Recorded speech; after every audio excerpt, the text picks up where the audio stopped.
Hello friends, welcome है आपका Sam financial classes में। आई होप आप सब अच्छे होंगे, आपकी पढ़ाई अच्छी चल रही होंगी। सो स्टूडेंट्स, आज हमारा ऑफिशियली लेक्चर 3 है पार्ट 2 का। जैसे आप लोगों को पता होगा, मैं ऑलरेडी आप लोगों को दो लेक्चर्स डिलीवर कर चुका हूं अपने पार्ट 2 पे, है ना। बहुत इन डिटेल हमने बात करी है, बहुत अच्छी तरह हमने कंसेप्ट अभी समझा है। अभी तो बेटा बस बेसिक बेसिक समझा है। पिछली क्लास में मैंने आपको अपने कंसेप्ट से स्टार्ट कर दिया था बेटा। कॉमन बेस स्टेटमेंट्स मैंने आपको स्टार्ट करा था। कॉमन बेस जिसको हम हॉरिजॉन्टल एनालिसिस कहते हैं, वो भी बैलेंस शीट का।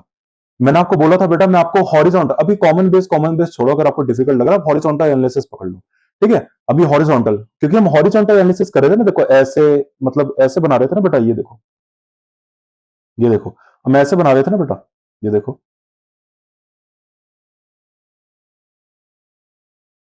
हम ऐसे बना रहे थे ना बेटा अपनी एनालिसिस, है ना। देखो 2000, ये 23 हो गया, ये 24 हो गया, ये 25 हो गया। हम एक और एक ईयर को बेस पकड़ लेते थे। सोचो 23 को बेस पकड़ लिया, तो इस 24 को और 25 को 2023 के रिस्पेक्ट में हम देखते थे कि कैसे हम उसको वो करते हैं, क्या कहते हैं, कैसे चेंज आ गया, फिर परसेंटेज ऑफ चेंज निकालते थे। पिछली क्लास में मैंने आपको इन डिटेल समझाया। आज मैं आपको बहुत ज्यादा एनालिसिस के साथ और चीजें समझाऊंगा मैं, दूसरी चीज का। जैसे पिछली क्लास में बेटा मैंने आपको सिर्फ बैलेंस शीट का समझाया, आज मैं आपको इनकम सॉरी, इनकम स्टेटमेंट का समझाऊंगा बेटा। और आज मैं आपको वर्टिकल एनालिसिस भी सिखाऊंगा। अभी हमारा हॉरिजॉन्टल एनालिसिस चल रहा है, आज मैं आपको वर्टिकल एनालिसिस भी सिखाऊंगा, बैलेंस शीट और इनकम स्टेटमेंट दोनों का। तो आई होप आपको ये चीज पिछली क्लास में समझ में आ गई होगी। ठीक है, आज इस क्लास में हमारा ये चल रहा था। ठीक है, पिछली क्लास तक। आज मैं बेटा आपको ये सब चीजें समझाने वाला हूं इन डिटेल में। कॉमन बेस, ठीक है, पिछली क्लास में बेटा मैंने आपको कॉमन बेस स्टेटमेंट पढ़ाया था। कॉमन बेस पढ़ाया था, वो भी बैलेंस शीट का। मैंने आपको बैलेंस शीट का कॉमन बेस पढ़ाया था। आज मैं आपको बेटा कॉमन बेस, जिसको हम हॉरिजॉन्टल एनालिसिस पे बोलते हैं बेटा, हॉरिजॉन्टल एनालिसिस, आज मैं आपको इनकम स्टेटमेंट का कराऊंगा। हॉरिजॉन्टल पता है ना बेटा, हॉरिजॉन्टल मतलब ऐसे सीधा, मतलब सॉरी, लेटा हुआ, मतलब ऐसे एनालिसिस चल रहा है। लेकिन वर्टिकल एनालिसिस होता है ऐसे सीधा। आज आपको समझ में आएगा बेटा वर्टिकल हॉरिजॉन्टल। ठीक है, आज हम इनकम स्टेटमेंट का कराएंगे बेटा। पहले फॉर्मेट बता देता हूं। देखिए, मैंने आपके सामने फॉर्मेट भी रख दिया है। ठीक है, आपके सामने फॉर्मेट भी रख दिया और एक क्वेश्चन भी रख दिया। बेटा आपके सामने ये फॉर्मेट है, आप अपनी स्क्रीन पे देख सकते हैं बेटा। स्क्रीन पे देखिए, स्क्रीन पे देखिए बेटा, स्क्रीन पे देखिए। आपको यहाँ पे फॉर्मेट दिख रहा होगा। हाँ जी सर, दिख रहा है फॉर्मेट। बेटा फॉर्मेट आपको तो मुझे समझाना है फॉर्मेट, ठीक है। उसके नीचे बेटा मैंने आपके सामने क्वेश्चन रखा है, उसके सामने क्वेश्चन रखा है। मतलब मैं आज आपको सिखाऊंगा कि इनकम स्टेटमेंट में हॉरिजॉन्टल एनालिसिस करते कैसे हैं। बस बेटा कुछ नहीं, ये जो ऊपर फॉर्मेट है उसका नीचे छोटा सा एक एग्जांपल दे दिया। उस एग्जांपल से मैं आज आपको करके दिखाऊंगा कि कैसे बेटा हम अपना ये हॉरिजॉन्टल एनालिसिस कर सकते हैं। फिर बेटा हम कॉमन बेस स्टेटमेंट्स पढ़ेंगे। कॉमन बेस, ओ सॉरी, कॉमन साइज बेटा। मुझे आपको, हाँ सॉरी, कॉमन बेस नहीं, कॉमन बेस तो लेकिन मैंने आपको करा दिया। कॉमन बेस मैंने आपको करा दिया ना। हाँ भाई, मैंने कॉमन बेस तो आपको करा दिया, लेकिन तो कोई नहीं, मैंने बेटा एक रिपीट ही लिख दिया आप लोगों के लिए, रिपीट ही लिख दिया बेटा। ठीक है, कॉमन बेस मैंने फिर भी आपके लिए रिपीट लिख दिया। वैसे पिछली क्लास में मैं करा चुका हूं। ये देखो, जैसे इस क्लास में हम देख लेते हैं, इस एग्जाम्पल में बेटा आपके एक सामने एग्जाम्पल, ये मैं आपके सामने ऑलरेडी पिछली क्लास में करा चुका हूं। फिर भी अगर आपको एक फुल फ्लेज बैलेंस शीट का देखना है, ये है बेटा बैलेंस शीट, उसका हॉरिजॉन्टल एनालिसिस है। ये देखिए बेटा, साफ साफ लिखा हुआ हॉरिजॉन्टल एनालिसिस। बेटा साफ साफ देखो ना, ये रहा हॉरिजॉन्टल एनालिसिस। इसको हम क्या बोलते हैं बेटा? कॉमन बेस भी बोलते हैं इसको हम। ठीक है, कॉमन बेस भी बोलते हैं। ये मैंने पिछली क्लास में कर लेता, फिर भी एक रिवीजन के लिए देखते हैं। चलिए, जैसे इस कंपनी की करंट एसेट्स पे ध्यान दीजिए बेटा। करंट एसेट्स कितनी है इसकी? 2017। बेटा याद रखना, पहला साल 2017, फिर 2016 है। 2016 में कितनी थी सर? $4,33,000 थी। बेटा 2017 में इसकी करंट एसेट्स कितनी हो गई? 5,25,000। बेटा 5,25,000 हो गई थी इसकी। एक सेकंड बेटा, अच्छा बेटा, पिछली क्लास में मैंने आपको कॉमन बेस तो कराया ही नहीं। आई एम सॉरी बेटा, मेरे से गलती हो गई। मैंने आपको पिछली क्लास में कॉमन बेस नहीं कराया, मैंने आपको पिछली क्लास में कॉमन साइज कराया। आई एम सॉरी बेटा, मेरे से कंफ्यूजन हो गई। आई एम सॉरी, मैंने आपको कॉमन साइज से स्टार्ट कराया था बेटा, कॉमन बेस से तो स्टार्ट ही नहीं कराया। कॉमन बेस, कॉमन साइज, अगर बेटा आपको कंफ्यूजन लिख रहा है तो चलो मैं आप लोगों के लिए वर्टिकल हॉरिजॉन्टल बोल दिया करूंगा। पिछली क्लास में बेटा मैंने आपसे वर्टिकल एनालिसिस स्टार्ट कराया था। मतलब पिछली क्लास में मैंने आपको क्या कराया था बेटा? बैलेंस शीट्स का। मैंने आपको बैलेंस शीट्स का एक वर्टिकल एनालिसिस कराया था, है ना, जिसमें हम टोटल एसेट्स को अपना बेस लेते थे, फिर सारे फिगर्स को टोटल एसेट के रिस्पेक्ट में परसेंटेज में कन्वर्ट करते थे, दूसरी फॉर्म का भी कंपेयर करते थे, कन्वर्ट करते थे, फिर दोनों को कंपेयर करते थे। पिछली क्लास में याद है ना? अरे बेटा पिछली क्लास में याद है या नहीं? ये देखो, ये कराया था ना बेटा पिछली क्लास में एग्जांपल मैंने आपको। ये है वर्टिकल एनालिसिस एक ए लिमिटेड का। उसका हमने बेटा टोटल एसेट्स के बेसिस में इन सबको कन्वर्ट करा, फिर बी लिमिटेड को भी टोटल एसेट्स में कन्वर्ट करा। फिर मैंने आपको बताया था इनका ये देखो, इसका 65.6% है, इसका 48% है, इन दोनों का, ठीक है। तो हमने कंपेयर करा, मतलब ए लिमिटेड का शेयर होल्डर्स फंड 65.6% है टोटल एसेट्स में, मतलब टोटल एसेट्स खरीदने में वो शेयर होल्डर से ज्यादा पैसा लगा रखा है उसने, मतलब शेयर होल्डर्स का ज्यादा पैसा लगा हुआ है एसेट्स में, 65.6% है, लेकिन इसका सिर्फ 48% है, मतलब 50% से भी कम है इक्विटी का पैसा इसमें। बेटा पिछली क्लास में डिटेल डिस्कशन करा था। आज बेटा मुझे आपको क्या कराना है, मुझे आज आपको कॉमन, पिछली क्लास में मैंने आपको कॉमन साइज से ही कराया था, तो बेटा आज भी कॉमन साइज से ही कराऊंगा। चलिए फिर कोई नहीं, नीचे से ही चलते हैं, ठीक है। कॉमन साइज मैं आप सामने के बेटा आपके सामने मैं पूरा साक्षात एग्जांपल लेके आया हूं, ठीक है, आपके सामने पूरा साक्षात एग्जांपल है बेटा, आप इस एग्जांपल को देख सकते हैं, बहुत क्लैरिटी से समझ में आएगा। एक एनालिसिस भी नीचे आप लोगों के लिए रखा हुआ है बेटा, इस एनालिसिस से भी आज मैं आपको समझाऊंगा। हालांकि जब मैं आपको समझा दूंगा एनालिसिस आप खुद भी समझ जाएंगे, ठीक है। चलिए चलिए, वर्टिकल एनालिसिस, जिसको हम वर्टिकल एनालिसिस भी बोलते हैं बेटा, है ना, वर्टिकल एनालिसिस, बेटा इसको हम वर्टिकल एनालिसिस भी बोलते हैं। वर्टिकल एनालिसिस लेकिन किसका, पिछली क्लास में बैलेंस शीट करा है, आज हम कराएंगे इनकम स्टेटमेंट का बेटा। चलिए बेटा, ये है आप लोगों के सामने इनकम स्टेटमेंट, चलिए ये आप लोगों के सामने इनकम स्टेटमेंट है बेटा। चलिए अब इस क्वेश्चन को बेटा बड़े ध्यान से देखो, आप लोगों को स्क्रीन के सामने क्वेश्चन डिस्प्ले हो रहा है बेटा। चलिए क्वेश्चन में बेटा इनकम स्टेटमेंट दे रखी है। अच्छा, इनकम स्टेटमेंट देखने से पहले ध्यान देखना बेटा, मैंने आपको बताया था कॉमन साइज में क्या होता है, वर्टिकल का दूसरा नाम होता है बेटा इंटरफर्म, मतलब यहां पे आप अपने फाइनेंशियल परफॉर्मेंस, मतलब अपनी इनकम स्टेटमेंट को दूसरी कंपनी की इनकम स्टेटमेंट से कंपेयर करोगे। बेटा मेरी बात ध्यान से सुनो, इसमें क्या होता है, वर्टिकल एनालिसिस है ना, वर्टिकल एनालिसिस मतलब इंटरफर्म कंपैरिजन, मतलब यहां पे आप अपनी फर्म की जो इनकम स्टेटमेंट है उसको आप दूसरी फर्म की इनकम स्टेटमेंट से कंपेयर करोगे। जैसे कि पिछले क्लास में बेटा मैंने आपको बैलेंस शीट में दिखाया ना, दो फर्म्स की बैलेंस शीट को कंपेयर कर रहे थे, ऐसे ही यहां पे बेटा हम दो फर्म्स की इनकम स्टेटमेंट को कंपेयर करेंगे। इसी को हम बोलते हैं vertical income statement analysis, vertical income statement analysis बोलते हैं बेटा, ठीक है। चलिए ठीक है, तो बेटा आप देखना साफ साफ आपके सामने लिखा हुआ है, ये देखो एक कंपनी ए है और एक कंपनी बी है, दिख रहा है बेटा।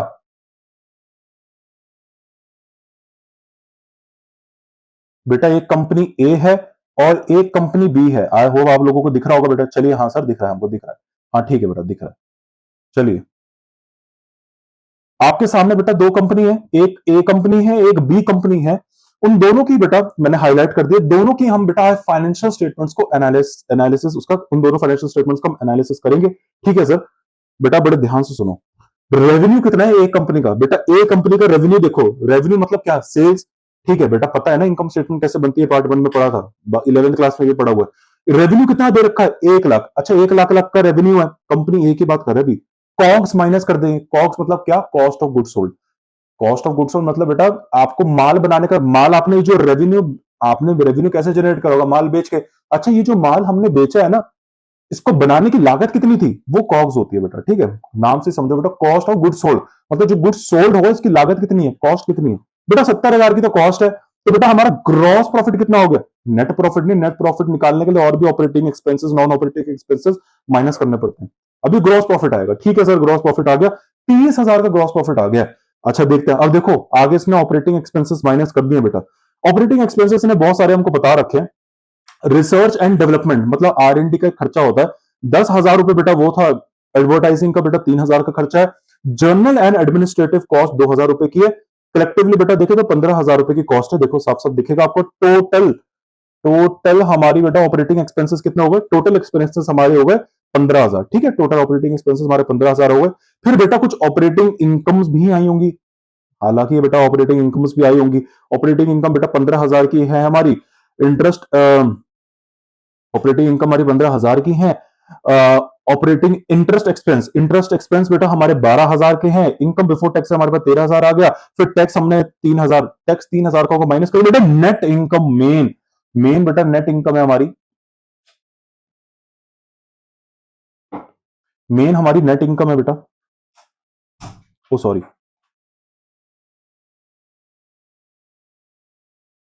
ये रही बेटा नेट इनकम हमको निकालनी थी, और ये नेट इनकम कितनी आ गई, मतलब ये है असली प्रॉफिट, मतलब ये है असली धंधा, मतलब 1 लाख का रेवेन्यू। अब बेटा देखो इस बंदे ने कितने का रेवेन्यू करा, इस बंदे ने बेटा 1 लाख का रेवेन्यू करा, 1 लाख के रेवेन्यू पे इसने कितना प्रॉफिट कमा लिया, 3,000, तो हम निकाल सकते हैं बेटा, अगर आपको नेट प्रॉफिट रेशियो अगर पता है, वैसे मैं आपको आगे पढ़ाऊंगा, 1 लाख का रेवेन्यू है, उस पर 3,000 रुपए का प्रॉफिट कमा लिया, तो बेटा कितना मार्जिन खड़ा है उस पर? 3%। 3% मार्जिन खड़ा है बेटा, ठीक है। 1 लाख रुपए पे 3,000 रुपए, सॉरी 10,000 रुपए कमाए, 10,000 रुपए कमाए बेटा प्रॉफिट।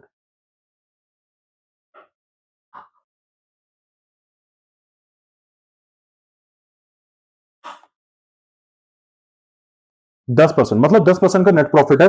मतलब मैं सीधी सीधी बात बोलूं, अगर एक कंपनी धंधा करती है तो वो, अगर कोई उससे पूछेंगे सर आप मोटा मोटा कितना प्रॉफिट कमा लेंगे, पता है वो क्या बोले? सर हम मोटा मोटा अपनी सेल्स का 10% कमा लेंगे। देखो, हम सेल्स करते हैं 1 लाख की, 1 लाख की सेल्स पे हम 10,000 रुपए का प्रॉफिट कमा लेते हैं, तो हम 10% प्रॉफिट कमाते हैं। मतलब आगे जाके उसको एक एनालिसिस मिल जाएगा, मतलब वो एक एस्टिमेट बता सकता है, मतलब उसको पता चल गया अच्छा मैं अपनी सेल्स का 10% प्रॉफिट कमाता हूं। मतलब आगे जाकर अगर ये 5 लाख की सेल्स करेगा तो ये मोटा मोटा बता सकता है, अच्छा 5 लाख की सेल्स में करता हूं तो मोटा मोटा मैं 10% प्रॉफिट कमाता हूं सेल्स का, तो 50,000 हो जाएगा मेरा प्रॉफिट। तो बेटा एस्टिमेट बताने में मदद करता है, देखो ये एनालिसिस, समझे? रेशियोज वगैरह हमारी कितनी हेल्प करती है। चलिए बेटा, तो मिटा देते हैं, ठीक है। अभी ये ए कंपनी का एनालिसिस हुआ, अब चलो बी का एनालिसिस करते हैं। बी का देखो बेटा, बी का देखो, हाँ जी बी का देखें बेटा। बी का वो कितना है, बी का कितना है, वो क्या कहते हैं उसको, बी का बेटा रेवेन्यू देखो बेटा। अरे भाई साहब, बी का साइज बेटा हमको अच्छा लग रहा है बेटा। अगर हम फिगर वाइज देखें, मैंने आपको बोला था वैसे तो ये आदत अच्छी नहीं है कि आप एब्सोल्यूट फिगर्स में कभी भी जज मत करना। मैं आप लोगों को एक ही आदत डलवाई है कि बेटा कभी भी एब्सोल्यूट फिगर्स, मतलब कभी भी फिगर्स देख के जज मत कर लेना कि हाँ भाई यही कंपनी बहुत अच्छी होगी, गलत हो जाएगा बेटा। हमेशा परसेंटेज में कन्वर्ट करके देखना, तभी ही तो हम ये एनालिसिस पढ़ रहे हैं। अगर बेटा नंबर देख के ही जज करना होता फिर मैं आपको ये पढ़ा क्यों रहा हूं, और आप भी क्यों फिर पढ़ रहे हो? सबको पता है था नंबर देख के, अगर देखे नंबर्स के हिसाब से चले, चलो नंबर के हिसाब से चलते बेटा, अगर आपकी जिद है तो। कंपनी ए की सेल्स कितनी है साल की? 1 लाख। लेकिन बेटा कंपनी बी की सेल्स देखो साल की कितनी सेल कर रहा है बेटा, 5,50,000 की सेल्स कर रहा है बेटा, 5,50,000 की सेल्स कर रहा है ये बंदा। कौन है ये? बी। तो बेटा फिगर वाइज अगर साइज के हिसाब से देखो तो बेटा मोटी सेल्स तो बी कर रहा है। तो आपको प्राइम अपने दिमाग में, आपके बताओ माइंड में एक चीज आ रही है कि यार यही अच्छी कंपनी होगी, मतलब ये ज्यादा अच्छी कंपनी होगी, ये मोटा पैसा कमा रही है, ये ज्यादा बड़ी कंपनी होगी। बेटा वो तो समय बताएगा, वो तो वक्त बताएगा, मतलब वो तो परसेंटेज एक बार बताएगा कि दोनों में से अच्छी कंपनी कौन है, अभी जज नहीं कर सकते। चलिए बेटा, कंपनी भी सेल्स करता है, रेवेन्यू 5,50,000। अच्छा, जो रेवेन्यू करता है उसको बनाने का खर्चा कितना आता है? 3,90,000, ठीक है। ग्रॉस प्रॉफिट कितना हो गया? 1,60,000 का। ऑपरेटिंग एक्सपेंसेस फिर दे रखे हैं बेटा, टोटल ऑपरेटिंग एक्सपेंसेस फिर 59,700 के ये हो गए। फिर operating incomes, interest expenses, EBIT आ जाएगी आपके पास। फिर उसमें से आप अपना माइनस करेंगे, क्या कहते हैं उसको, टैक्स, सॉरी एबिट कह रहा हूं मैं, आपके पास ईबीटी आ जाएगी, उसमें से फिर बेटा आप टैक्स एक्सपेंस माइनस करेंगे तो नेट इनकम आपके पास आ जाएगा बेटा 46,300 इसका।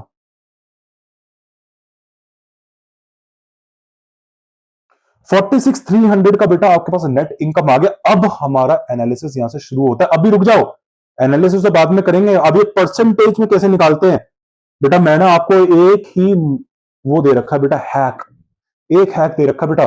कभी भी कंफ्यूज नहीं होगा, रटना कभी भी नहीं है। मैंने कहा था बेटा एक कॉमन बेस पकड़ना है, सॉरी कॉमन साइज में से बेटा मैं एक कॉमन चीज पकड़नी पड़ेगी बेटा। बैलेंस शीट में हमने कॉमन क्या चीज पकड़ी थी दोनों की?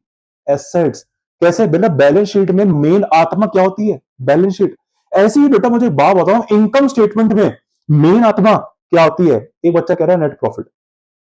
बेटा मुझे पता है नेट प्रॉफिट ठीक है, लेकिन मुझे एक बात बताओ, नेट प्रॉफिट आएगा कैसे?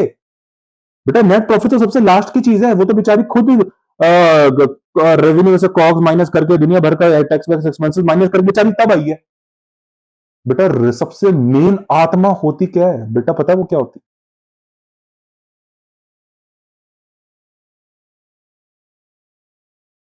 वो होती है बेटा ये रेवेन्यू। बेटा रेवेन्यू होती है मेन आत्मा से इनकम स्टेटमेंट की। अब आप समझे, मतलब मैंने आपको ये बोला था कि बैलेंस शीट में मेन आत्मा क्या है? Total assets. तो हम टोटल एसेट्स के बेसिस में उनको कन्वर्ट करते हैं बेटा। मतलब अपनी सारी की सारी जितनी भी पर्टिकुलर्स हैं, जैसे उसमें बैलेंस शीट में बेटा चाहे करंट एसेट्स हो गए, लायबिलिटीज हो गए, सबको टोटल एसेट्स में कन्वर्ट, टोटल एसेट्स के बेसिस में कन्वर्ट करते हैं। क्यों? क्योंकि सारा का सारा पैसा एसेट्स खरीदने में तो लगता था। ऐसे ही बेटा यहां पे जितना भी आप पर्टिकुलर्स देख रहे हो बेटा, ये कैसे आ रहा है बेटा? इनकम करके। बेटा मेन आत्मा इनकम स्टेटमेंट की रेवेन्यू होती है। मेरी बात सुनो बेटा, आप धंधा कर रहे हो, आपके धंधे में रेवेन्यू ही नहीं आ रहा, तो बेटा आप धंधा काय का कर रहे हो? काय का धंधा बंद कर दो, छोड़ो। बेटा आप धंधा कर रहे हो, उसमें आपका रेवेन्यू ही नहीं आ रहा, तो फिर आप काय का धंधा कर रहे हो? आप रेवेन्यू करोगे, सेल्स करोगे, तभी तो बेटा उसको बनाने का खर्चा आएगा। बेटा आप सेल्स कर रहे हो, मेरी बात सुनो, मैं आपको बताता हूं कैसे इंटरडिपेंडेंट है। बेटा सेल्स कर रहे हो मतलब आपने माल बना लिया होगा, माल बना लिया होगा तो माल बनाने का खर्चा हो गया होगा, तो कॉस्ट आई होगी। तो बेटा देखो, ग्रॉस प्रॉफिट तभी आएगा, ऑपरेटिंग एक्सपेंसेस भी तभी लगे होंगे, टैक्स भी आप तभी दोगे जब रेवेन्यू होगा। तो बेटा नेट इनकम भी तभी आया होगा जब रेवेन्यू होगा। बेटा जब सेल्स करोगे तभी ही तो आपकी नेट इनकम निकल के आएगी। तो बेटा मेन आत्मा क्या है इनकम स्टेटमेंट की? मतलब इनकम स्टेटमेंट मेन आत्मा मतलब, बेटा जैसे शरीर में से आत्मा निकालोगे तो शरीर फिर किसी का, शरीर तो मर जाएगा ना बेटा। ऐसे ही बेटा बैलेंस शीट में से अगर एसेट्स निकालो तो वो बैलेंस शीट किसी काम की नहीं है। ऐसे ही बेटा इनकम स्टेटमेंट से अगर एक ऐसी चीज अगर मैं निकाल दूं, सोचो रेवेन्यू, तो बेटा आप सोचो इनकम स्टेटमेंट की एग्जिस्टेंस रहेगी या नहीं रहेगी? बट ऑब्वियस बेटा नहीं रहेगी। नहीं रहेगी बेटा, क्योंकि रेवेन्यू ही नहीं है, तो नेट इनकम निकल के कैसे आएगी? नहीं निकल के आएगी। तो बेटा मेन आत्मा है रेवेन्यू। तो आप बेटा हर चीज मतलब कॉस्ट को, ग्रॉस प्रॉफिट को, बेटा हर चीज को आप, कॉक्स को, ग्रॉस प्रॉफिट को, है ना, कॉक्स को, ग्रॉस प्रॉफिट को, ये सारी की सारी चीजें जितनी भी बेटा आप देख पा रहे हो, ये इनकम, हर चीज बेटा आप अपनी नेट प्रॉफिट, अब हर चीज बेटा, अब हर चीज बेटा अपनी क्या करोगे? नेट प्रॉफिट पे, सेल्स के बेसिस में बेटा, रेवेन्यू के बेसिस में उसको कन्वर्ट कर दोगे। आप हर चीज बेटा अपनी नेट प्रॉफिट के बेसिस में, सॉरी रेवेन्यू के बेसिस में कन्वर्ट करोगे। नहीं मानते? अब ये देखो मैं आपको सिखाता हूं कैसे करेंगे। ये देखो, अब यहां पे देखो बेटा, यहां पे देखो रेवेन्यू, रेवेन्यू देखो बेटा, यहां पे कंपनी सेल्स कितनी कर रहा है? कंपनी ए सेल्स कितनी कर रहा है? 1 लाख। तो बेटा मैंने आपको दिखाया था यहां पे आपको क्या करना है, रेवेन्यू के बेसिस में कन्वर्ट करना है। कैसे करोगे बेटा? जैसे उसमें करते थे, देखो 1 लाख, बेटा 1 लाख की सेल्स है अपॉन 1 लाख, अरे 1 लाख को बेस पकड़ा ना, और रेवेन्यू भी 1 लाख है तो इंटू 100, तो ये तो 100% ही आएगा बेटा। आ गया 100%, ये देखो 100% आ गया। अच्छा ये कैसे आएगा? रिकॉक्स का 70%, ये 70% कैसे आ गया? देखो बेटा निकाल के दिखाता हूं। 1 लाख की सेल्स है, 70,000 के बेसिस में, बेटा आप समझ रहे हो ना, 70 मतलब 1 लाख के रिस्पेक्ट में कन्वर्ट कर रहे हैं बेटा, 1 लाख के बेसिस में रिस्पेक्ट में कन्वर्ट कर रहे हैं। देखो 1 लाख की सेल्स थी, उसमें हमारा खर्चा कितना हो जाता है? आई एम सॉरी बेटा, हम 1 लाख की जब सेल्स करते हैं तो ये दिखा रहा है एनालिसिस, मतलब जब हम एक, मतलब आप हर चीज बेटा सेल्स के रिस्पेक्ट में करते हो। मतलब जब भी मेरी 1 लाख की सेल्स होगी तो मेरा खर्चा कितना होगा? मेरी 1 लाख की सेल्स होगी तो मेरा ग्रॉस प्रॉफिट कितना होगा? अच्छा मेरी 1 लाख की सेल्स होगी तो मेरी रिसर्च एंड डेवलपमेंट का खर्चा कितना होगा? अच्छा मेरी 1 लाख की सेल्स होगी तो मेरा एडवर्टाइजिंग का खर्चा होगा, ऐसी ब्ला ब्ला ब्ला। बेटा 1 लाख की जब मेरी सेल्स होगी तो मेरा नेट इनकम कितना होगा? तो बेटा आप हर चीज में कॉमन पकड़ रहे हो। कॉमन क्या है? सेल्स।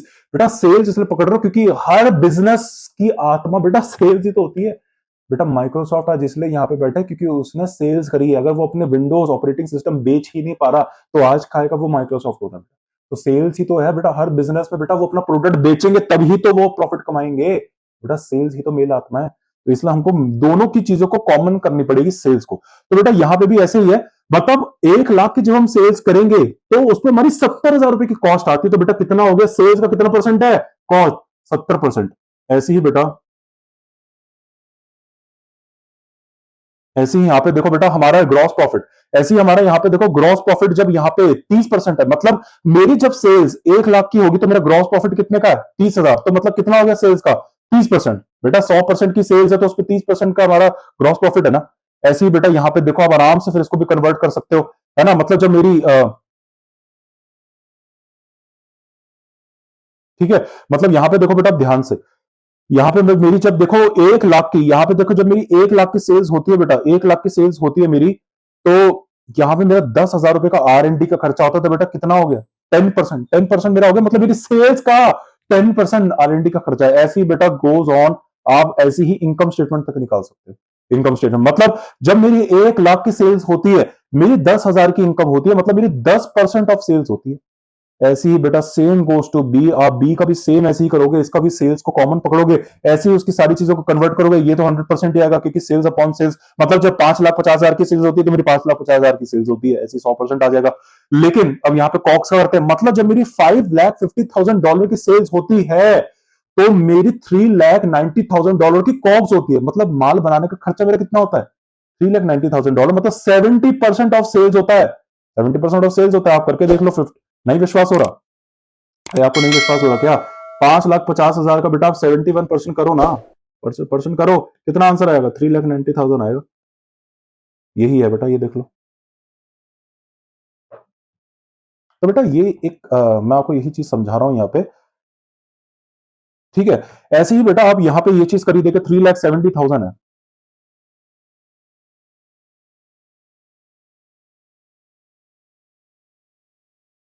अब बेटा यहाँ पे देखिए ऐसे R&D का खर्चा आप कर सकते हो, देखो 7% ऑफ सेल्स है, मतलब जब भी मैं $5,50,000 का खर्चा करता हूं, मेरी 7% का R&D का खर्चा आ जाता है 37,000। ऐसे ही बेटा आप ये कर सकते हैं। अब देखो बेटा ऐसे आप सारी चीजें निकाल लेंगे, बहुत ही सिंपल था बेटा, इसमें कुछ नहीं है। पेपर में क्वेश्चन आता है ऐसे में, बेटा ऐसे में क्वेश्चन आ गया था इस बार जनवरी 2025 के अटेम्प्ट में, पता है आप लोगों को? तो ये क्वेश्चन था बेटा, कोई सिंपल क्वेश्चन बेटा, क्या है ये बेटा, आप आसानी से इसमें स्कोरिंग के नंबर आराम से ला सकते हो, कितना कुछ भी नहीं है। बस बच्चे भूल जाते हैं, अरे कैसे करना होता है, सेल्स लें क्या लें, कुछ नहीं है बेटा।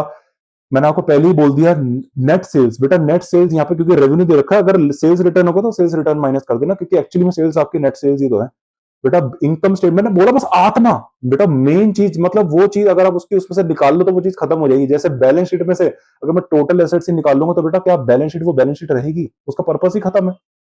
औकात दिखाने का उसका पर्पस था, अब एसेट ही हटा दी, कैसे औकात दिखाएगा, लायबिलिटी दिखा दे, वो तो बर्डन हो रहा है बेटा। ऐसी ही इनकम स्टेटमेंट की आत्मा होती है सेल्स, सेल्स होगा तभी तो प्रॉफिट आएगा। तो ऐसा कन्वर्ट कर सकते हैं। अब देखिए बेटा परसेंटेजेस, देखिए बेटा परसेंटेजेस देख लीजिए बेटा, परसेंटेज देखिए बेटा, हमने निकाल लिया अब यहां पे ध्यान से। कंपनी ए की परसेंटेज कितनी है? 100%, वो तो ठीक है। लेकिन अब हम कंपेयर करते हैं बेटा कॉस्ट ऑफ गुड सोल्ड, बेटा कॉस्ट ऑफ गुड सोल्ड से कंपेयर करते हैं। आप ए कंपनी का देखिए बेटा, ए कंपनी अपनी सेल्स का कितना परसेंट खर्चा करता है? ध्यान से देखो, ए कंपनी अपनी सेल्स का कितना परसेंट खर्चा करता है? सर ए कंपनी अपने सेल्स का 70% तो खर्चा कर देता है, लेकिन कंपनी बी को देखो बेटा ध्यान से, कंपनी बी अपने सेल्स का 71% खर्चा करता है। तो बेटा सबसे ज्यादा खर्चा अपनी सेल्स का कौन करता है? बी कंपनी करता है, मतलब बेटा बी का फिर ग्रॉस प्रॉफिट भी कम होगा। ऑब्वियसली बेटा आप ध्यान से देखो, ए का ग्रॉस प्रॉफिट कितना है सेल्स का? 30%, वो 30% का ग्रॉस प्रॉफिट रेशियो है। उसका कितना है? 29%, मतलब ए कंपनी अपनी सेल्स का 30% ग्रॉस प्रॉफिट कमा लेता है, मोटा मोटा ग्रॉस प्रॉफिट कमा लेता है। लेकिन बेटा ए कंपनी, बी कंपनी देखो, वो अपनी सेल्स का, बेटा कंपनी बी देखो, वो अपनी सेल्स का 29% ही सिर्फ ग्रॉस प्रॉफिट में कमा पाती है। अब यहां पे बड़े ध्यान से देखो, आ गई बात बेटा।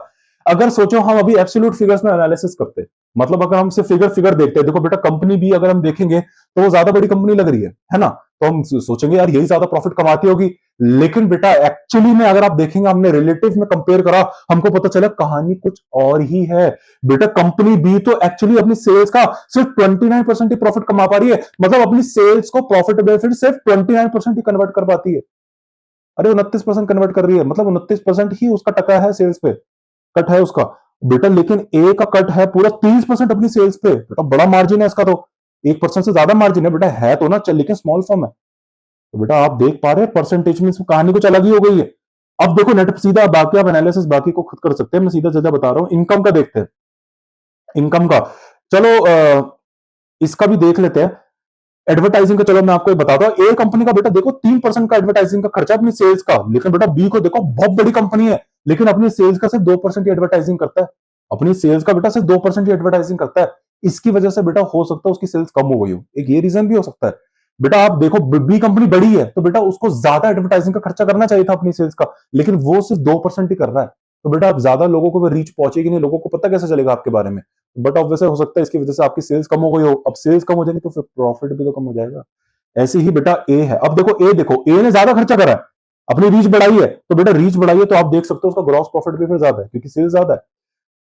चलिए बेटा अब नेट इनकम का देखते हैं बेटा, सीधा एनालिसिस। बेटा नेट इनकम देखो ध्यान से, ए कंपनी की नेट इनकम कितनी है बेटा? 10% है ए कंपनी की बेटा। अगर हम ध्यान से देखें नेट इनकम, ए कंपनी की बेटा नेट इनकम है 10%, मतलब वो अपनी सेल्स का 10% अपनी नेट इनकम में कन्वर्ट कर रहा है, मतलब 10% उसका है सेल्स पे खड़ा हुआ है, कट है नेट इनकम। लेकिन बेटा बी को अगर आप ध्यान से देखोगे, बी का सिर्फ 8% ही सेल्स है बेटा। यहां पे मतलब आपको दिख रहा है प्रॉफिटेबल, बेटा बता दो बेटा प्रॉफिटेबल कौन है बेटा। अगर हम एब्सोल्यूट फिगर्स देखते, रिलेटिव फिगर्स देखते, रिलेटिव फिगर्स देखते, तो बेटा हमको ऐसा प्रतीत होता कि कंपनी भी बड़ी है, तो बट ऑब्वियस ऐसा बड़ी कंपनी है तो हमने एक ऐसा नोशन अपने माइंड के अंदर पाला हुआ है कि बड़ी कंपनी होगी तो यही ज्यादा प्रॉफिटेबल होगी। लेकिन बेटा आपको ध्यान, अब आपको पता चला horizontal analysis, sorry vertical analysis करके पता हमको चला कि नहीं बेटा कहानी कुछ और ही है। एक्चुअली में बेटा ए कंपनी ज्यादा प्रॉफिटेबल निकली क्योंकि छोटी कंपनी है, तब भी फिर भी ज्यादा प्रॉफिटेबल है। कैसे?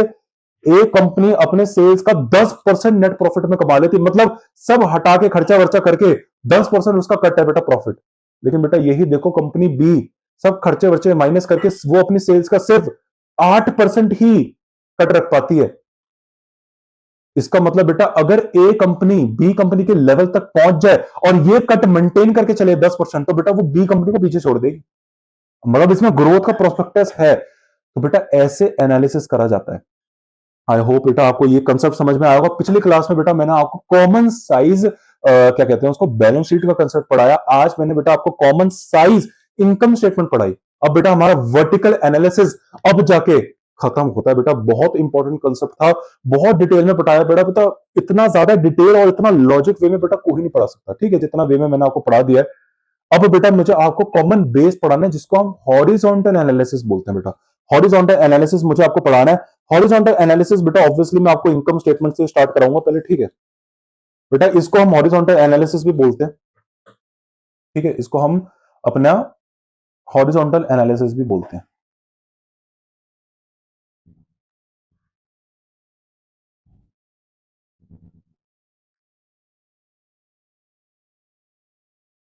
बेटा इसको हम हॉरिजॉन्टल एनालिसिस भी बोलते हैं। चलिए ठीक है सर, हॉरिजॉन्टल एनालिसिस बोलते हैं। आगे बढ़िए सर, बढ़ रहे बेटा, आगे बढ़ रहे बेटा। इसमें मैंने आपके सामने बेटा एक फॉर्मेट लिख दिया। इसमें इस वाली में तो मैंने आपको फॉर्मेट क्यों नहीं दिया वर्टिकल एनालिसिस इनकम स्टेटमेंट, क्योंकि मैं पिछली क्लास में आपको ऑलरेडी फॉर्मेट देकर समझा चुका हूं। लेकिन एक नया कंसेप्ट है हॉरिजॉन्टल एनालिसिस, इसलिए बेटा इसका मैं आपके सामने फॉर्मेट मैंने रख दिया। यही फॉर्मेट हमारा बैलेंस शीट में भी काम आएगा बेटा, ठीक है। बस वो यही पर्टिकुलर्स में इनकम स्टेटमेंट की जगह बैलेंस शीट का लिख लीजिएगा, ठीक है। यही फॉर्मेट है बेटा, बिल्कुल यही फॉर्मेट है बेटा। इनकम स्टेटमेंट से स्टार्ट करा रहा हूं। इनकम स्टेटमेंट में बेटा आपको पता ही है, revenue from operations, other incomes वगैरह, तो टोटल रेवेन्यू आ गया, फिर खर्चे माइनस करोगे तो टोटल एक्सपेंसेस आ गया। टोटल एक्सपेंसेस में बेटा आप देखो माइनस कर दोगे, तीसरा में से चौथा माइनस कर देंगे बेटा, हमारे पास आ गया profit before tax. Less tax करेंगे तो प्रॉफिट आफ्टर टैक्स, जिसे हम अपना बेटा क्या बोलते हैं, क्या बोलते हैं, नेट इनकम। इसको हम नेट इनकम भी बोलते हैं, ठीक है। इसको हम अपना ईबीटी भी बोलते हैं बेटा, अर्निंग बिफोर टैक्सेस, ठीक है, ठीक है। ऐसा हो गया बेटा। चलिए बेटा, ये बहुत कंसेप्ट, बहुत जरूरी कंसेप्ट है ये जो मैं आपको पढ़ा रहा हूं आज बेटा। ये आज लास्ट लेक्चर है, फिर हम सीधा अपने रेशियोज पर आ जाएंगे बेटा। कंपैरेटिव स्टेटमेंट करके जो टॉपिक था, जो एलएमएस में हमारा है बेटा आईएमए के, वो आज ऑफिशियली ऑफिशियली बेटा मैंने आपको कंपैरेटिव स्टेटमेंट्स करा दिए। कंपैरेटिव स्टेटमेंट्स दो टाइप की होती है, हॉरिजॉन्टल और वर्टिकल। आज के लेक्चर में मेरा हॉरिजॉन्टल खत्म हो जाएगा, तो आज हमारा कंपैरेटिव एनालिसिस फाइनली जाकर खत्म होगा। अगले क्लास में बेटा मैं रेशियोज आपको स्टार्ट करूंगा, जो मेरा एंड तक चलेगा बेटा, एंड तक चलेगा। रेशियोज बहुत बड़ा टॉपिक है, liquidity ratio, solvency ratios, interest coverage ratios, market ratios, बहुत सारी रेशियोज पढ़नी है बेटा, उनमें भी बहुत डीप है। और उसमें मुझे मार्केट रेशियोज में बेटा मुझे आपको ईपीएस पढ़ाना है, बेसिक ईपीएस और डायल्यूटेड ईपीएस। सीएमए यूएस में बेटा डायल्यूटेड ईपीएस इतना पॉपुलर नहीं है बेटा, एलएमएस में है। मैं ये नहीं कह रहा कि अब हट गया, एलएमएस में आज भी डायल्यूटेड ईपीएस का कंसेप्ट है, लेकिन अब पूछा नहीं जाता है इतना। अगर आप देखेंगे, मैंने मैं आप मेरी बात पर विश्वास मत करिए बेटा, आप खुद सीएमए यूएसए का ट्रेंड देखिए, 3-4 साल से बेटा डायल्यूटेड ईपीएस के क्वेश्चंस नहीं आ रहे हैं, ठीक है। लेकिन मैं तो आपको कराऊंगा, और बेटा इतना लॉजिक वे से पढ़ाऊंगा, कहीं भी इतिहास में इतना इजी वे में डायल्यूटेड ईपीएस आपको कहीं नहीं समझ आएगा बेटा, जितना मैं आपको समझाऊंगा। चलिए तो अगली क्लास में रेशियो स्टार्ट करेंगे, आज हम अपना ही खत्म कर देंगे बेटा। फॉर्मेट है हॉरिजॉन्टल एनालिसिस, मतलब यहां पे बेटा आप देखो, वर्टिकल पहले बताता हूं बेटा। देखो वर्टिकल में क्या हो रहा था, हम एनालिसिस कैसे कर रहे थे, देखो ऐसे कर रहे थे, ऐसे बेटा देखो, आप अपनी सेल्स को वर्टिकल कॉस्ट से ऐसे कर रहे थे, फिर सेल्स को आप ऐसे कर रहे थे कॉस्ट से, फिर सेल्स को आप प्रॉफिट से कर रहे थे, फिर सेल्स को आप ऐसे कर रहे थे, फिर सेल्स को आप नेट प्रॉफिट से, मतलब आप वर्टिकल एनालिसिस कर रहे हैं। देखो वर्टिकल एनालिसिस हो रहा है, लेकिन यहां पे बेटा क्या हो रहा है, हॉरिजॉन्टल एनालिसिस हो रहा है। मतलब आप यहां पे बेटा एक बेस ईयर पकड़ लोगे बेटा, आप यहां पे क्या करोगे, एक कंपनी को सोचो ए है, इसको बेस ईयर पकड़ लोगे, इसको बेटा बेस ईयर पकड़ लोगे, इसको बेस ईयर पकड़ लोगे। अब इसके बेसिस में इस ईयर को कन्वर्ट, इसके रिस्पेक्ट में कन्वर्ट करोगे। देखो बेटा अब आप पे, अब यहां पे एनालिसिस ऐसे होगा, ऐसे, वहां पे ऐसा हो रहा था, मतलब वहां पे आप सेल्स को करके ऐसे एनालिसिस कर रहे थे, लेकिन यहां पे आप इसको बेस रख के ऐसे एनालिसिस करोगे। तो बेटा इसलिए ये हॉरिजॉन्टल एनालिसिस, क्योंकि वर्टिकल मतलब खड़ा, मतलब सीधा होता है, हॉरिजॉन्टल मतलब लेटा हुआ, ऐसा होता है, ठीक है। इसलिए इसका नाम हॉरिजॉन्टल एनालिसिस बेटा, कुछ भी नहीं था ये तो। चलो ये फॉर्मेट है बेटा, बताता हूं क्या है। देखो एक को पहला बेस पकड़ते हो, ये नोट्स बनाने की जरूरत नहीं है, ठीक है। चलिए बेटा अब यहां पे देखिए, एक ए कंपनी है, एक यहां पे ए मतलब ये जो आपका कोई भी ईयर हो सकता है, जैसे 2024 ले लो इसको बेटा, ये 2000 अपना 24 हो गया मान के चलो, 2024 का ईयर हो गया, ये 2025 का ईयर हो गया। तो बेटा पिछले साल आपने कुछ काम करा, तो आपने पिछले साल कोई काम करा, ठीक है, अब आप इस साल भी काम आपने करा, लेकिन आप ये देखना चाहते हो आपने इस साल जो काम करा, इस साल जो प्रॉफिट कमाया, क्या वो अच्छा है भी या नहीं। आप बोलोगे क्या बात कर रहे हो सर, इस बार प्रॉफिट जब कमा लिया तो आपको क्या टेंशन है। अरे मैं कह रहा हूं बेटा वो तो ठीक है, आपने इस साल प्रॉफिट कमाया, लेकिन इस साल प्रॉफिट कमाया वो ठीक है, लेकिन क्या पिछली बार जो मैंने 2024 में कमाया था उससे कम कमाया, उससे ज्यादा कमाया। तो बेटा ये वो आपका एनालिसिस करता है। जैसे बेटा आपने पिछले क्लास में एक अच्छी परफॉर्मेंस करी, अब आपने इस साल भी अच्छी परफॉर्मेंस करी, लेकिन आप ये देखना चाहते हो क्या आपने अपनी पिछली क्लास की परफॉर्मेंस को बीट करा या नहीं करा, और अगर करा तो कितने से करा। बस यही है बेटा, जैसे क्रिकेट में होता है ना, एक जैसे क्रिकेटर देखता है कि बेटा पहले उसका एवरेज स्कोर इतना हुआ करता था, अब उसको इतना है, तो ये देखना चाहता है अच्छा स्कोर तो बदला, लेकिन क्या अच्छा बदला या गंदा बदला, कैसे होगा, पिछली स्कोर से कंपेयर करना। ऐसी बेटा यही है, आप अपनी फाइनेंशियल स्टेटमेंट को अपने ही फाइनेंशियल स्टेटमेंट से कंपेयर करोगे, लेकिन पिछले फाइनेंशियल स्टेटमेंट से कंपेयर करोगे, इसलिए इसका नाम बेटा इंट्रा फर्म कंपैरिजन होता है। अब समझे बेटा, इसका नाम इंट्रा फर्म कंपैरिजन है, मतलब इंटर फर्म में क्या करते हैं आप अपनी फाइनेंस, वर्टिकल में मतलब इंटर फर्म में आप क्या करते हो, अपनी ही फाइनेंशियल स्टेटमेंट को दूसरी फाइनेंशियल कंपनी की फाइनेंशियल स्टेटमेंट से कंपेयर करते थे, लेकिन बेटा ये इंट्रा है, मतलब आप अपनी ही फाइनेंशियल परफॉर्मेंस को अपने से ही कंपेयर कर रहे हो, मतलब पिछली पास्ट परफॉर्मेंस से कंपेयर करते हो बेटा, इसलिए इसका नाम है ट्रेंड एनालिसिस। बेटा इसलिए इसका नाम एक दूसरा नाम भी होता है जो पेपर में कभी कभी आ जाता है, ट्रेंड एनालिसिस, क्योंकि बेटा ट्रेंड पता चलता है ना। अरे ट्रेंड पता चल जाता है ना आपको, आपने आपने अपनी परफॉर्मेंस को बेटा पास्ट ईयर से कंपेयर कर लिया, तो आपको पता चल जाएगा अच्छा मैंने पहले इतना करा था, अब मैं इतना करता हूं, मैंने तक कर लिया, मैंने इतना कर लिया, तो बेटा बार ग्राफ बना के ट्रेंड एनालिसिस बता सकते हैं ना। ये देखो अब ये बन गया ट्रेंड, मतलब मैं पिछले सालों से अच्छी परफॉर्मेंस कर रहा हूं, ट्रेंड पता चल जाएगा आपको, मतलब क्या आपका अपवर्ड ट्रेंड है क्या डाउनवर्ड ट्रेंड है परफॉर्मेंस में। ये है बेटा, तो बेटा फॉर्मेट वैसे अगर मैं आपको ना भी बताऊं ना, आप बचपन से ये चीज कर रहे हो, आप लोगों को पता है कुछ नहीं करना होता। सोचो ये ए देखो बेटा, यहाँ पे वर्ड देखो ए, ये है पिछला साल, बी है करंट ईयर। अब बेटा अमाउंट ऑफ चेंज कैसे निकालोगे, मतलब सोचो पिछले साल आपकी इनकम यहाँ पे थी, सोचो पिछले साल आपकी इनकम बेटा यहाँ पे सोचो, ये है 2020 या 2021, पिछले साल बेटा आपने अपनी रेवेन्यूज कमाई है $100 की, $100 की रेवेन्यू कमाई है। अब आपका ये अब इस साल लेकिन आपने कितना रेवेन्यू कमाया, $145। तो बेटा आपने कितना ज्यादा रेवेन्यू, आपने चेंज तो हुआ बेटा, 2020 में तो $100 कमा रहे थे, 2021 में $145 कमा रहे हो, तो आप ऑब्वियसली आपने ज्यादा तो कमाया, लेकिन कितना ज्यादा कमाया है सर, बहुत आसान है सर, ये तो $45 है, कैसे निकाला। अरे सर 2021 की 21 का रेवेन्यू माइनस 2020 का रेवेन्यू माइनस कर लो, आ तो गया। बस बेटा यही तो यहाँ पे भी लिखा है, सी मतलब अमाउंट एब्सोल्यूट चेंज, मतलब इंक्रीज से डिक्रीज, चेंज कैसे निकालते हैं, कुछ मत करो बेटा, बी माइनस ए कर लो, मतलब जो आप इस साल की परफॉर्मेंस है और पिछले जो आपने बेस माना है उसकी परफॉर्मेंस को माइनस करो, आपका अमाउंट ऑफ चेंज आ जाएगा, जैसे यहां पे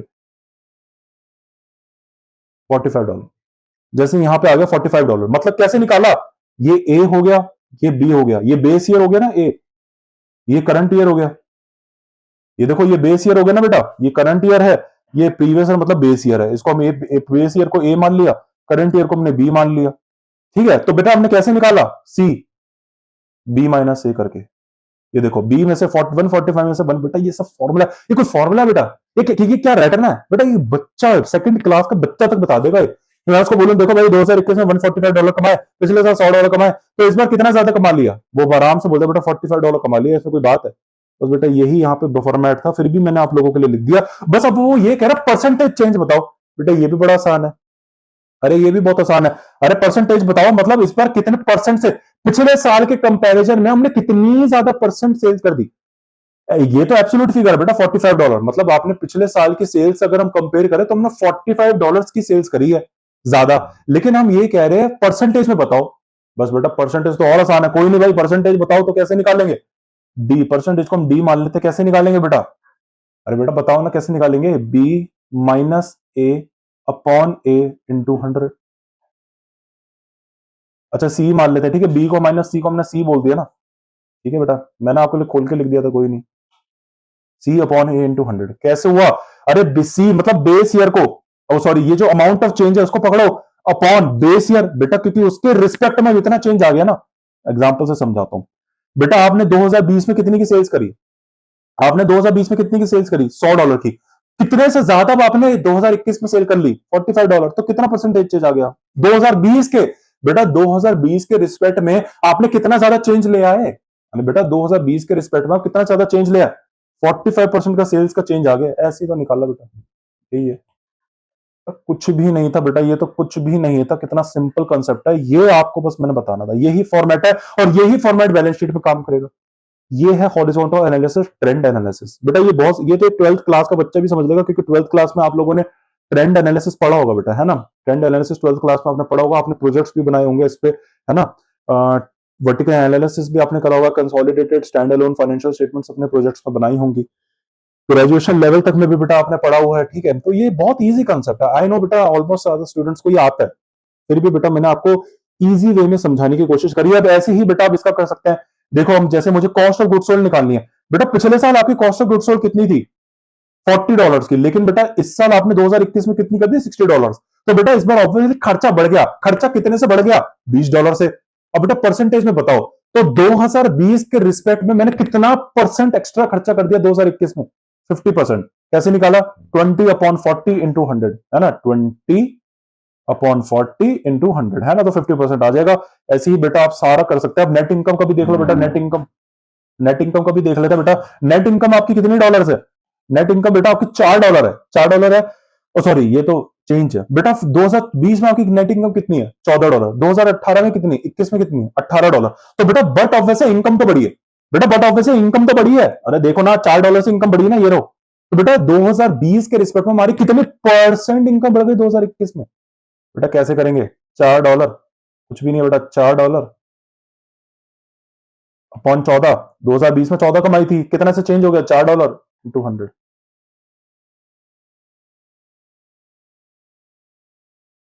सॉरी, 25%। ये आ गया बेटा 25%। 25% आ गया बेटा।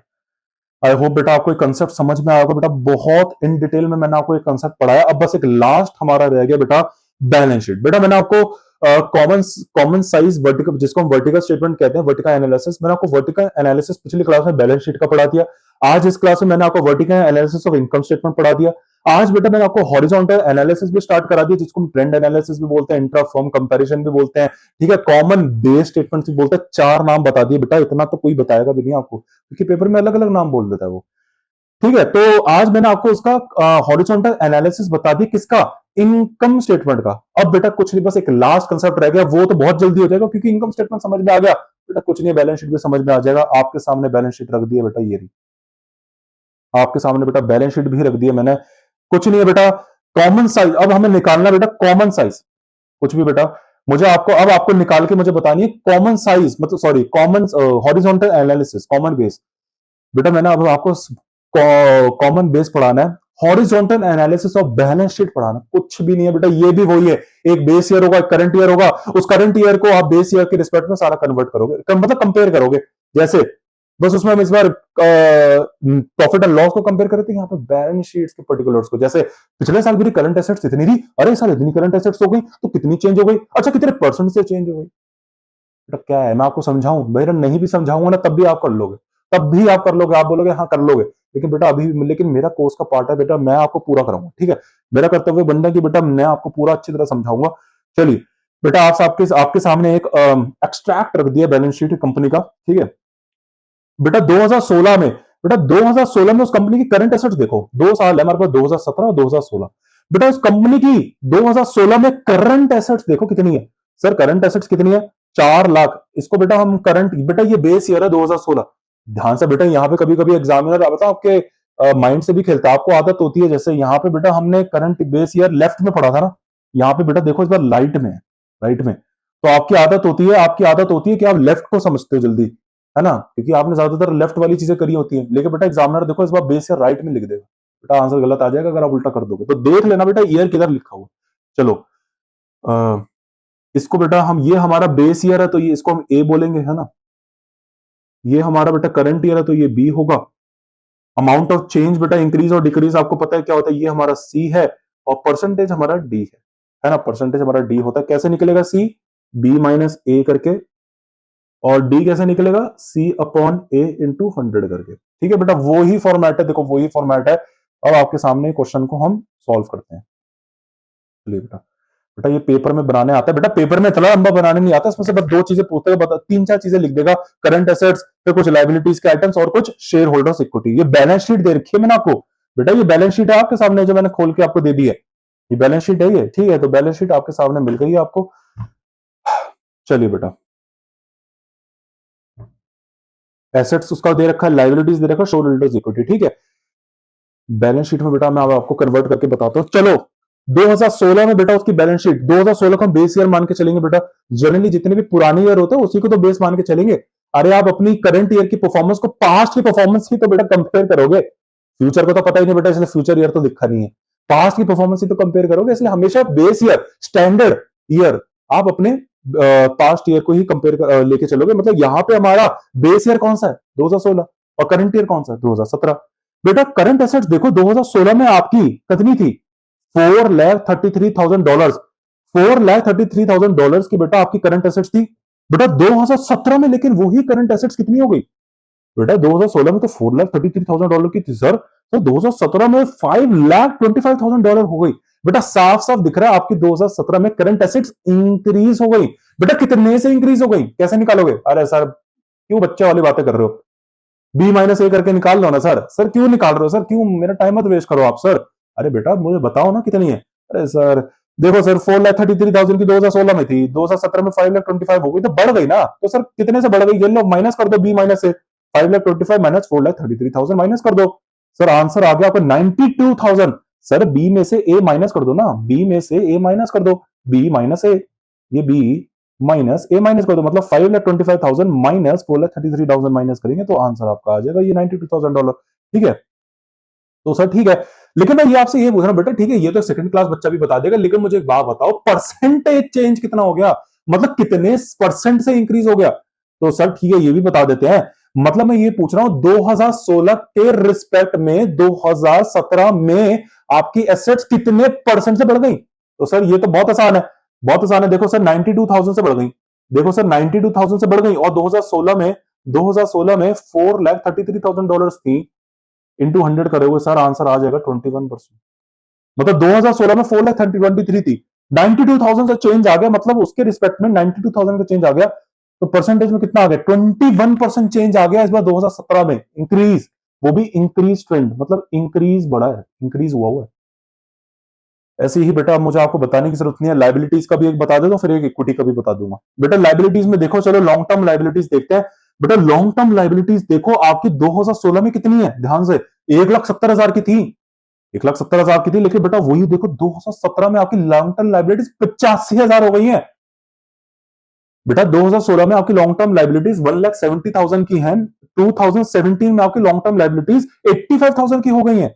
तो बेटा मुझे एक बात बताओ, आपकी लाइबिलिटीज बढ़ी हैं इस साल या घटी हैं, बेटा साफ साफ पता चल रहा है आपकी लाइबिलिटीज घटी हैं। तो बेटा घटी है तो कितने से घटी हैं, तो ये लो सर, ये तो बहुत आसान है, बी माइनस ए करेंगे, नेगेटिव में आंसर आएगा, ठीक है 85,000, बेटा बी माइनस ए करोगे, 85,000 माइनस 1,75,000, तो आपका आंसर नेगेटिव में आएगा, तो 85,000 से घटी है, ऑब्वियसली ब्रैकेट ये दिखाता है कि इसका मतलब आपका इस साल पिछले साल से घटा है, अमाउंट डिक्रीज हुआ है, साफ साफ दिख रहा है। 2016 में लाइबिलिटी 1,70,000 की थी, अब 85,000 की हो गई। अब मैं ये पूछ रहा हूँ लेकिन कितने परसेंट से घटा है, अरे आप कह रहे हो सर मजाक ही कर लेते हो आप तो, सर 1,70,000 की थी 2016 में, अब 85,000 से घट गई, तो सर ये लो परसेंटेज बता तो दिया, ये हो गया सी, ये हो गया ए इंटू 100, तो आंसर आ गया सर ये ला 50%। बेटा लेकिन क्योंकि नेगेटिव है तो माइनस साइन लगाना पड़ेगा, ये रहा माइनस साइन जरूर लगा देना बेटा, माइनस साइन इसलिए लगाना ताकि जो यूजर ऑफ फाइनेंशियल स्टेटमेंट है, या आप भी जब यूज करोगे फाइनेंशियल स्टेटमेंट को बेटा, आपको पता चले माइनस साइन, अच्छा यहाँ पे 50% घटा है, अगर बेटा यहाँ मैं माइनस साइन नहीं लगाऊं, सोचो अब आपको पता कैसे चलेगा ये घटा है, 50% बढ़ा है घटा है, अगर आप कुछ नहीं लगाओगे तो हम ये अज्यूम करते हैं अच्छा पॉजिटिव है मतलब बड़ा है, लेकिन अगर आप यहाँ पे नेगेटिव लगाते हो हमें पता चल जाएगा अच्छा 50% से घटा है। ऐसे ही बेटा मैं आपको इक्विटी पे ले चलता हूँ, इक्विटी पे ले चलता हूँ। देखो यहाँ पे शेयर होल्डर्स इक्विटी देखो बेटा, प्रेफर्ड स्टॉक बेटा पहले भी 1,60,000 के थे, इस साल भी 1,60,000 है, तो कोई चेंज नहीं आया, और परसेंटेज चेंज भी 0 है। चलिए रिटेन्ड अर्निंग्स देख लेते हैं। बेटा रिटेन्ड अर्निंग्स देखो, पिछले साल हमने कितना पैसा जोड़ के रखा अपने पास, 1,27,500 का पैसा जोड़ के रखा भैया, ठीक है सर जोड़ के, लेकिन बेटा इस साल अपनी रिटेन अर्निंग्स देखो, आपने ज्यादा पैसा जोड़ रखा है, 1,59,500 का ज्यादा पैसा जोड़ रखा है। बेटा रिटेन अर्निंग्स इंक्रीज होने का एक तरीका बताओ, एक तरीका ये है कि ऑब्वियसली आपने बेटा इस साल प्रॉफिट कमाया होगा, तो बेटा इस साल प्रॉफिट कमाया होगा तो उसको जोड़ के रख लिया होगा, तो बेटा जोड़ के रख लिया होगा, तो बट ऑब्वियस बेटा पिछले साल की जो रिटेन अर्निंग्स थी उसमें आपने अपना नया प्रॉफिट जोड़ के रख लिया, तो बट ऑब्वियस बेटा आपका रिटेन अर्निंग्स तो बढ़ ही जाएगा। तो बेटा आप एक एस्टिमेट लगा सकते हैं, आपका जो इस साल का प्रॉफिट होगा वो $32,000 होगा। बेटा आपका जो पिछले साल की सोचो, आपकी देखिए पिछले साल की रिटेन अर्निंग्स कितनी, 1,27,500। आपने पिछले इस साल प्रॉफिट कमाया 32,000, उसको जोड़ के रख लिया, तो बेटा जैसे ही जोड़ा तो इस साल की रिटेन अर्निंग्स बढ़ गई आपकी 1,59,500। बेटा ये तो कंसेप्ट है, ठीक है बेटा, ये धीरे धीरे एनालिसिस करके आएगा। खैर ये पार्ट 1 की बात है बेटा, ये तो आप लोगों को पता ही होगी, ठीक है। तो देखो बेटा पिछले साल की आपकी रिटेन अर्निंग्स थी, पिछले साल की आपकी रिटेन अर्निंग्स थी 1,27,500, इस साल हो गई 1,57,500। बेटा कितने से ज्यादा इंक्रीज हो गई, 32,000 से इंक्रीज हो गई। अब मैं ये पूछ रहा हूँ वही बात, बेटा कितने परसेंट से इंक्रीज हो गई। अरे सर फिर से वही बात है सर, देखो 1,27,000 सर, 1,27,500 से सर आपकी पहले हमारी रिटेन अर्निंग्स थी, अब 32,000 से सर इंक्रीज हो गई इंटू 100, तो सर 25% इंक्रीज हो गई सर, 25% इंक्रीज हो गई, 25%। मैंने कहा ठीक है 25% इंक्रीज हो गई, तो आप 25% यहां पे लिख देना। मतलब इस साल आपकी 2017 में रिटेन अर्निंग्स 25% से बढ़ गई 2016 के कंपैरिजन में। बेटा सारा कंसेप्ट आपको पढ़ा दिया है, कॉमन बेस स्टेटमेंट्स पढ़ा दिया, फॉर्मेट आपको मैंने बताया, एक एग्जांपल से मैंने आपको पढ़ाया, फिर बेटा मैंने आपको कॉमन बेस बैलेंस शीट पढ़ाई, उसमें मैंने आपको एक एग्जांपल से पढ़ाया, ये रहा एक एग्जांपल से बेटा मैंने आपको पढ़ाया, सारा एनालिसिस करके बताया बेटा। फिर बेटा मैंने आपको कॉमन साइज इनकम स्टेटमेंट पढ़ाया जिसको हम वर्टिकल एनालिसिस भी बोलते हैं, उसमें भी मैंने आपको एक एग्जांपल से कराया बेटा, उसमें भी बेटा मैंने आपको एक एग्जांपल से कराया। पिछले क्लास में बेटा मैंने आपको वर्टिकल एनालिसिस बैलेंस शीट का करा दिया था, ये वाला एग्जांपल जो आप स्क्रीन पे देख रहे हैं ये इनकम स्टेटमेंट का है बेटा, सारा का सारा लॉजिकली मैंने आपको इन डेप्थ क्लास समझाई है बेटा। आज की बेटा ऑफिशियली बेटा हमारा कंपैरेटिव एनालिसिस फुल स्टॉप लग गया है, इन डिटेल में लॉजिक 2 क्लास लगा के बेटा कंपैरेटिव एनालिसिस मैंने आपको करा दिया है। तो बेटा कुछ रहता नहीं है, मैं देख पा रहा हूं कुछ भी नहीं रहता बेटा, सारा बेटा मैंने आपको करा दिया। अब बेटा अगली क्लास में मैं आपको रेशियो से स्टार्ट कराऊंगा, रेशियोज में भी सबसे पहले बेटा लिक्विडिटी रेशियो से स्टार्ट कराऊंगा।